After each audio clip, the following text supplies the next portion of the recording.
Salam Jujua. Nah, dia Bapak Turun Rasa Nina. Semoga kita semua sehat, tidak kekurangan satu apapun, dan masih bisa bersyukur dalam keadaan apapun.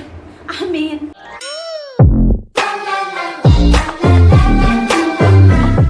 Selamat petang pemirsa. Hari ini saya buat vlog ini petang ya. Saya dalam bilik duduk ini karena di luar anak saya tengok kartun. Takut nanti karena hari ini vlog kita tuh hanya bercerita saja. Ya kan, biasalah kan. Kalau nanti saya sembang, and then ada suara TV, ditambah lagi ada traktor potong rumput di luar, ditambah lagi hujan, nanti saya hilang fokus. Ada aqua. Pemirsa, hari ini saya nak cerita atau share sedikit kepada kawan semua macam mana kita semalam buat paspor itu ya. Jadi kalau misalnya kita buat paspor di Indonesia kan, itu bahan yang paling penting gitu.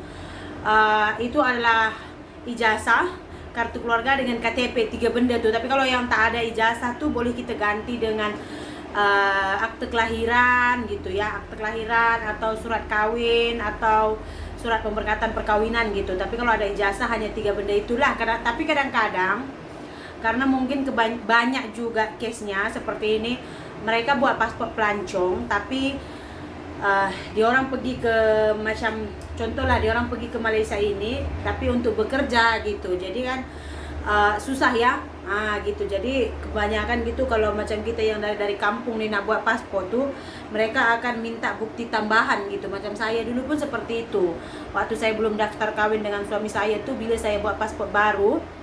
Karena kalau kalian lihat di paspor saya yang baru nih, ini ada nomor paspor lama saya, itu dulu paspor pekerja saya ya. So bila saya nak daftar perkawinan di Malaysia dulu, saya kena ganti paspor saya menjadi paspor baru. Kenapa? Karena sudah ini ya, sudah tak cukup lagi ya, karena sudah kurang dari 1 tahun masa aktifnya. Jadi saya kena ganti paspor. Ini nomor paspor lama saya nih. Nih. Jadi masa saya buat paspor baru ini pun dia minta bukti tambahan, yaitu macam fotokopi paspor suami saya, fotokopi IC dia, fotokopi kami pemberkatan perkawinan gitu. Pokoknya ada bukti yang memang saya ini datang ke Malaysia ini bukan untuk bekerja gitu, karena sudah banyak yang kata melancong tapi bekerja ya gitu. Tapi semalam sebenarnya saya pikir saya itu tak payah ikut lah buat paspor anak saya gitu. Karena kemarin yang saya tahu masa saya buat paspor si Mahalasmi, jadi si Mahalasmi kan ada 2 paspor ya. Dia di paspor Indonesia dulu, saya buat sendiri di Indonesia. Jadi masa itu suami saya ada di Malaysia, saya ada di Indonesia. Saya buatkan sendiri paspor si Mahalasmi gitu. And then paspor dia tuh macam ini. Bapak dia kan tak ada dia bubuh apa-apalah, hanya ada mak. Jadi karena masa ni kita belum daftar kawin ya, kita hanya kawin secara agama saja gitu, belum sah di mata hukum lah, belum register. Jadi saya sendiri yang buat paspor anak saya tuh menjadi gitu. Dia hanya minta KTP ibu, kemudian ijazah saya, kemudian kartu keluarga yang sudah ada nama Mahalasmi di kartu keluarga itu saja gitu. Dia tak minta surat keterangan, surat register perkawinan, dia tak minta apa-apa ya. Dia anggap saya ini adalah perempuan hamil di luar nikah pemirsa. Itu karena suami saya itu dia memang sudah tak boleh cuti lagi, karena kan dia cuti dia tuh 1 tahun pemirsa, ada 16 hari kot. Selama 16 hari itu kalau dia cuti dia akan dapat gaji, tapi bila habis annual leave dia tuh habis, dia boleh cuti di keadaan yang mustahak tapi tanpa gaji, zero gitu, unfit kita orang cakap dulu, unfit leave. Jadi begitu dia. Jadi kata suami saya, you harus ikut jugalah. Jadi kita pergilah, mula-mula kita pergi ke mana namanya itu, Jelapang.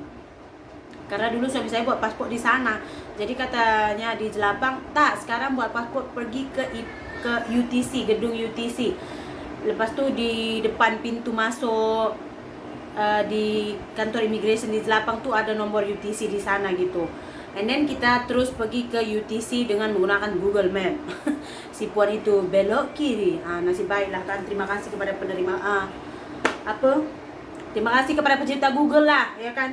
Jadi semalam masa kita pergi urus paspor anak-anak saya itu pemirsa, rupa-rupanya yang saya pikir saya ini warga asing nggak akan dibutuhkan apa-apa dari saya gitu, karena kan namanya kita ini pun, saya pun menumpang under suami saya ya. Kalau dilihat di visa saya ya kan majikan saya si singgem rupanya majikan gitu. Jadi rupanya saya dibutuhkan juga gitu. Makanya saya bilang sama suami saya, tak apa awak masuklah, saya tunggu dengan anak-anak di luar, karena kan kita tahu ya anak-anak ini kan bukan boleh duduk diam gitu. Walaupun pihak imigrasi itu kadang-kadang dia paham lah ya kan. Anak-anak kecil. Ada lagi semalam itu pemirsa, dia mau tangkap gambar jerit tak jadi tangkap gambar, macam-macam lah namanya budak kecil kan. Jadi saya pikir dia tak akan memerlukan saya, jadi saya tunggu di luar. Rupa-rupanya suami saya panggil saya, dia cakap you pun masuk dengan anak-anak sekali. Nah rupanya untuk buat paspor anak saya nih, anak kami, dia minta juga paspor saya dengan visa saya. Karena apa? Karena masih berstatus suami istri kan. Kalau tadi suami saya tuh macam sudah cerai, ya mungkin dia tak akan minta maklumat ibu. Jadi semalam tuh dia minta paspor saya, dia minta visa saya, saya pun ikut. Jadi sudah selesai semalam. Dan kebetulan itu di sini tuh cepat pemirsa. Setelah kita masukkan semua dokumen itu sudah lengkap semuanya ya, diverifikasi. Dia cek dulu semua sudah lengkap, and then kita akan dituju ke counter. Nanti di counter tuh dia akan tanya kita nama apa semua, and then nak gimana, lepas tu tangkap gambar, ukur tinggi badan semua. Nah, bila dah selesai itu, biasanya kalau saya di Medan, kalau sudah selesai kita di interview seperti itu, dia akan bagi resit pembayaran gitu, resit pembayaran. Sama juga sih di Malaysia semalam itu dia akan bagi juga resit pembayaran.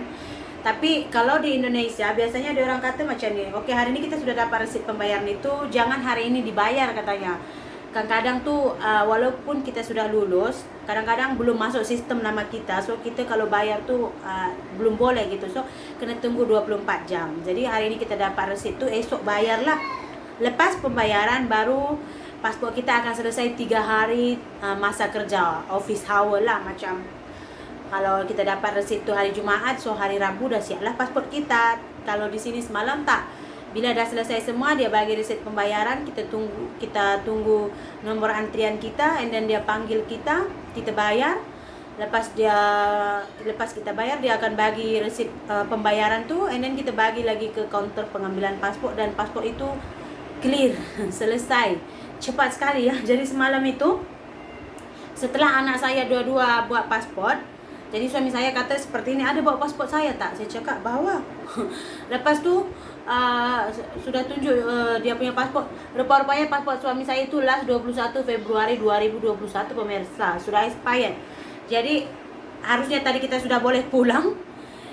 Kembali lagi kita memulai prosedur dari awal lagi. Nasib baik sikit saya itu kemana-mana pemirsa, walaupun hanya ngurus satu barang, ngurus satu dokumen, semua dokumen akan saya bawa gitu. Jadi pas suami saya mau buat paspor lagi, dia minta apa syarat semua ada, dia pun terus buat lagi. Sebab itu kita semalam tuh lambat pulang gitu.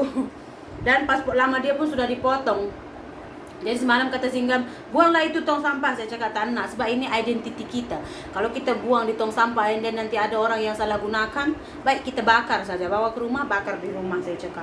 And then Ami pun dia ada 2 paspor juga, ini paspor lama dia, tapi ini paspor dia masa kami belum register, so hanya nama ibu yang ada gitu.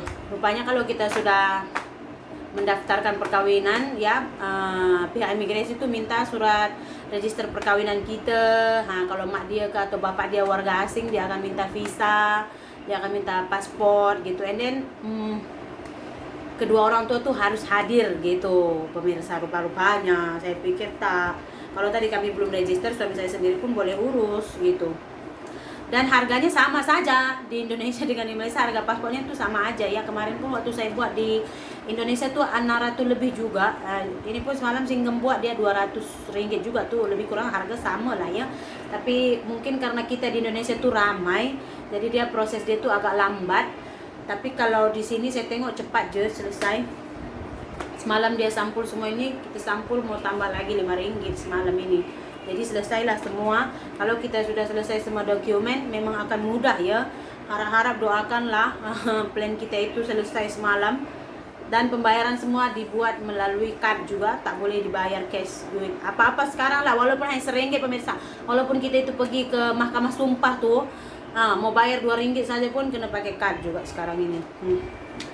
Kita doakan saja lah, dan semalam ini semua sudah selesai. Dia hanya minta surat beranak anak, my kid anak, kemudian IC bapak, visa emak, ya, paspor emak, surat keterangan, surat register kawin kita. Itu saja dia minta lah. And then kita bawa